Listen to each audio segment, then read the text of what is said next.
What's up everybody and welcome back to the channel.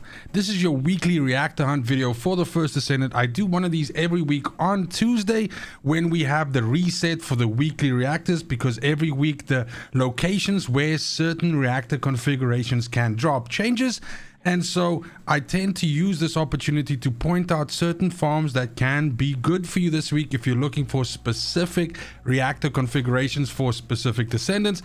And in these videos, I tend to focus on areas that you can farm for a huge amount of reactors in a short amount of time, thereby increasing your yield and just getting a whole bunch of these reactors in your hand. This video, of course, covers the period of 24th of September all the way up until the 1st of October. We access this information in the game by opening up the map and pressing F for difficulty level rewards. What this opens up is a way for you to search based on which element and based on which type of damage that you want your reactor to have. So like for example, if we're looking for a Lepic reactor, that is of course a fire and a tech reactor, and then it's going to spit out the locations where these reactors can be farmed during that week. That means that if you kill any enemies in this specific area by doing any missions or any activities, it's going to drop that kind of reactor, and this allows you to also see which kind of weapon mounting you will have in there.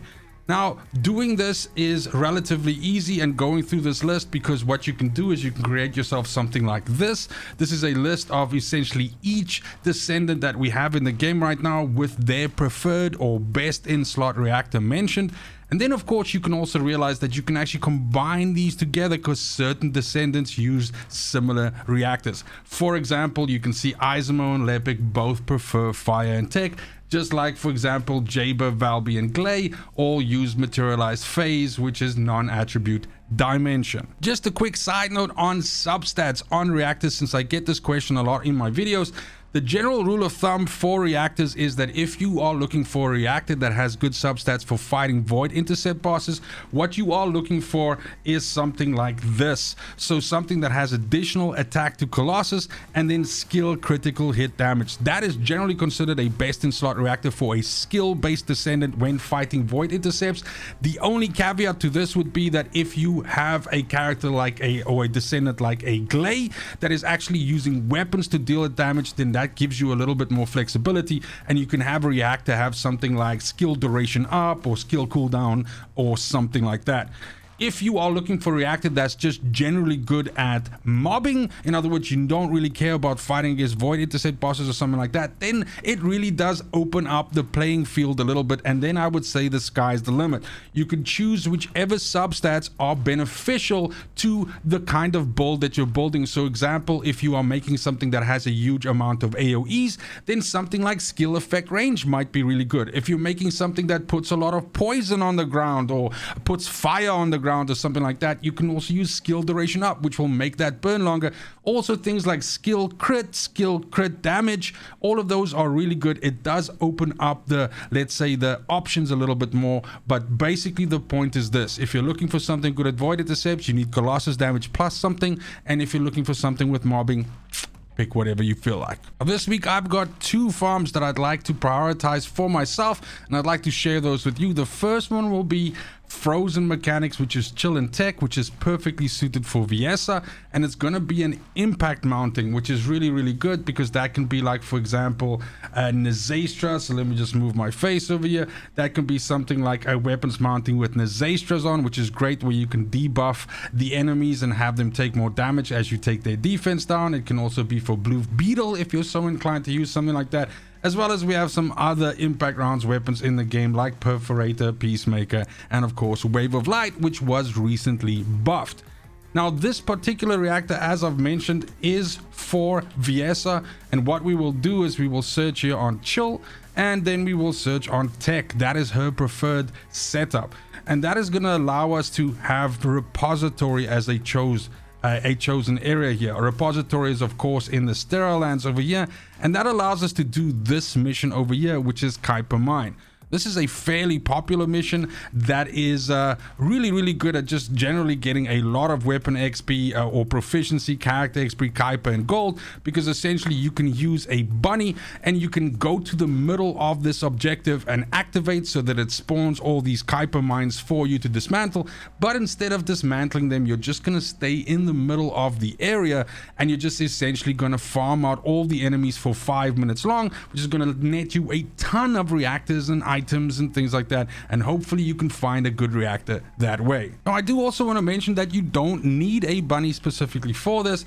Of course, you can also use the recently modded or changed Kingsguard Lance, since this weapon allows you to do basically exactly the same thing that you would do normally for this farm, and that is essentially to stay in the middle here and set up your pylons in this way, as you can see here. And then basically you can just stay in the middle here and the pylons will slowly but surely, well, sometimes not even that slowly, but will actually murder out the enemies as well. You can see they're all pretty much dying around me, and the only thing you're doing is you're playing whack-a-mole with these towers and keeping them up for the entire duration of the 5 minutes. When you need ammo for your towers, you can simply dip out and just loot up. There should be some ammo for your Kingsguard Lance on the outside here, and every minute or so I also tend to just go up and pick up everything that is dropping from the enemies that are dying here, since I don't want to risk the chance of stuff like despawning or so on. But this is a super efficient farm, and you can hopefully get some really decent reactor rolls for Viesa this week. Then for our second farm of the week, I've got something juicy for Ajax, Kyle, and Luna, who use materialized mechanics, which is non-attribute tech. So let me show you that one quickly. If we go here and we go to our rewards, we're gonna say non-attribute and we're gonna say tech. Now this, as mentioned, is really good for Ajax, Kyle, and Luna. And essentially we have fractured monolith here, and this is this area over here, and this mission right here, large supply transport point, is what we're gonna do. Now there's two reasons why this mission is good for us. First of all, it's the only decent one out of the 3 that we can pick in this area to farm, so that's kind of like a no-brainer. And the other reason is that this mission also drops anode ion particles, and this is a resource that you might need for some research that you want to do, and it's kind of like a difficult one to come by, and this is one of the areas that tends to be more lucrative for getting this. So this is more a case of killing 2 birds with 1 stone, because while you are farming for reactors, you're also going to amass some of this resource, which means that later on when you need it, you're probably not going to have a problem. Now also bear in mind that, as you can see here, just going back here again quickly to non-attribute and tech, you'll see that the mounting for this is going to be impact rounds. So just like our previous Viesa reactor, that means that the mounting will be something like Peacemaker, Wave of Light, Perforator, Blue Beetle, and of course Nezastras. Now this is really good for us because if you're playing Ajax, Kyle, or Luna, or let's rather say Luna and Ajax, it's possible that you are the support class in whichever activity that you're trying to do. And in that case, Nezastras is really good because it's a weapon that lowers the defense of the enemies that you shoot in their weak point. So it's just a really good mounting to potentially have on your reactor. So onto this mission itself. This mission is super straightforward. It also happens to be one of these Kuiper mine missions. So it has a little bit of a start section here where essentially you can just zoom around and you can kill all of these enemies, because we kind of like have to kill them all before we go to the inside and get to the actual mine dismantling portion. I'm just going to play this little part here and I'm going to fast forward so you guys don't have to watch me do this.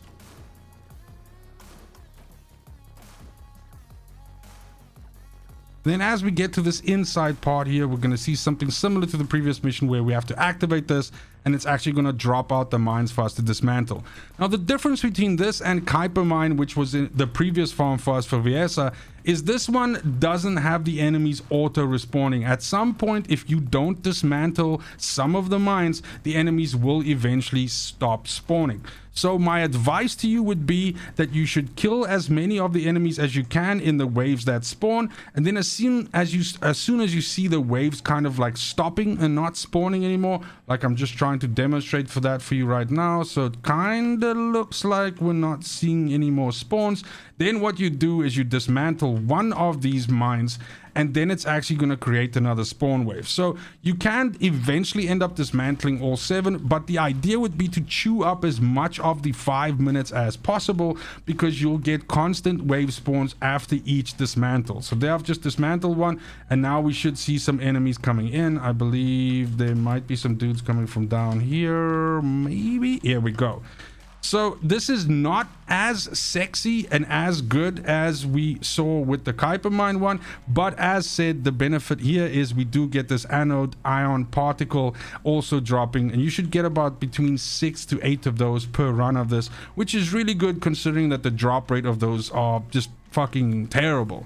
So again, you'll just farm this as long as there are enemies actually spawning, and they can kind of like come from the upper corners here as well as in the middle. And as soon as these spawns start wearing thin and they're not actually spawning anymore, you're going to go ahead and dismantle another mine, and then that'll trigger another spawn wave. And even if you don't finish all 7 and you actually fail the objective, that's fine, because the real reason why we're doing this, of course, is to farm reactors and not necessarily to finish the mission. So keep doing this. After each one of these mine dismantles, you're going to see a yellow bar enemy spawning. That yellow bar enemy will have a chance of dropping that item, that rare research material, anode ion particle. Terribly difficult to say, especially for someone like me. And here we go. See, there's the yellow bar, and there he did not in actual fact drop the... Oh wait, we did get it. Boom. So fantastic. And I just realized that that's been appearing behind my head the entire time. So let me just actually do this quickly. Let's see if we can catch another one. And then we'll get another yellow bar guy to spawn. And bam, there is the material that I was referring to. So at least now we have some footage that's not hidden behind my fat head. And that's it for the video. Thank you so much for watching, especially if you made it this far. Hopefully you get some decent reactors out of one of these 2 farms or both of them. Feel free to let me know in the comments if you do. I love to hear it. These last couple of weeks have not been that great for us in terms of like having a huge amount of meta reactors to farm, with fan favorites like Lepic and Bunny and so on not really getting the love, with decent-ish areas where you can farm tons of reactors. But hopefully with us getting closer to the October 10th patch, we'll start seeing some of those returning again in the weekly rotation. And of course, when we do, you'll be able to find that on this channel right here. Other than that, it's just super important to me that you have a fantastic morning, afternoon, evening, wherever you are in the world. Till next video, fucking cheers.